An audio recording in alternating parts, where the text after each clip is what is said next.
Love చేసుకుంటున్నారని చెప్పారు sir. వాళ్ళు marriage చేసుకుంటారు టెంపుల్లో అని అనుకొని అవన్నీ పూల దండలు అవన్నీ కొనుక్కోవడం జరిగింది సార్. నేను జస్ట్ టెంపుల్ కనే వెళ్ళాను సార్ కట్టుబట్టలతోటి. వేసుకున్న డ్రెస్ మా హస్బెండే ఇచ్చారు మా అందరికి అమౌంట్. ఆయన పర్మిషన్ చందాలు కాదు సార్, ట్రావెలింగ్ కి charges Vijayawada up and down చేయడానికి ఇస్తే వెళ్ళాం సార్ మేము అమ్మవారి గుడికని.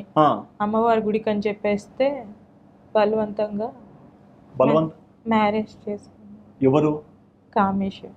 ఎవరిని చేసుకున్నాడు? నన్ను చేసుకున్నాడు సార్. మీకు పెళ్ళైంది కదమ్మా? మళ్ళీ చేసుకున్నాడు sir. I'm married sir, I have 2 children. మీరు ఇంగ్లీష్ లో చెప్పినంత మాత్రాన ఇంటెలిజెంట్ ఫెలో కారు. తెలుగులో చెప్పినా కానీ నాకు పెళ్ళైంది, 2 పిల్లలు ఉన్నారు. ఉన్నారు. మరి ఎవరో వచ్చి తాడి కడుతున్నాడు అంటే ఎట్లా కట్టించుకున్నారు? మీ ఆయన తాడి కట్టినాడు కదా, మా ఆయన నాకంటే ఇష్టము